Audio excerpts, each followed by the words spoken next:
دې ځوان وکړه خودکشي، ځان یې وویشتو. دا د څه د نرتوب کار خو نه کو.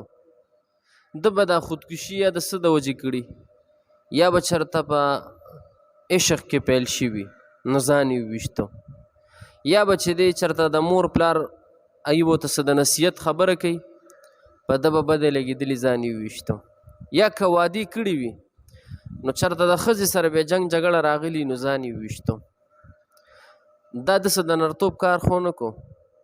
د ځان له دنیا هم غرقه کړله او آخرت هم ځان له تباه کو. ځکه چې خودکشي کول حرام دي. د انسان ضیا دا خودکشي ده، دا حرامه ده. په خودکشۍ باندې الله خفه کیږي.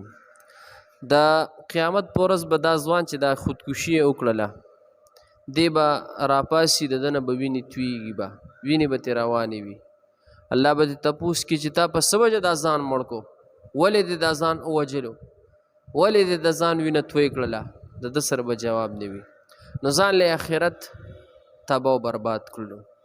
لہذا ډېر احتیاط کول پکار دي. په معمولی خبرو باندې په تیش کې راتلل دا نه دي پکار.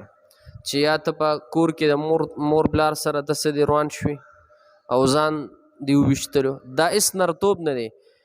نرتوب او بهادري هغه ده چې ته به په زندګۍ کې چې په تا هر سخته راشي ته به یې مقابله کې. نرتوب او بهادري دا هغه ده چې کله تا باندې په زندګۍ کې مثال د مور پلار د طرف نه څه حکم راغی او ته نشي برداشت کولی، نو تاله پکار دي چې د مور پلار خبره ومنې، یا په تا باندې د مور پلار د خبرې بدې لګي، نو ستا بهادر، ستا قوت، ستا طاقت داري چې ته د مور پلار خبرې برداشت کې. ته به داسې نه کې چې ته تماچه راوالې د ځان نه ډز وباسې. دا بهادري نه ده، دا هسې هغه بېغیرتوب دی. که تا باندې د کور څه حالات رالل، قرض در باندې راغی، که په عشق کې هم پیل شوې، دا نن سبا ځوانان عجیبه ځوانان، د مور پلار نامنونکي ځوانان، د مور پلار نافرمانه ځوانان، د هر مشر نافرمانه ځوانان عشق به کوي چې جنۍ بل له ورکړي، یا په عشق کې دی پیل شي د درس ځان به ولي.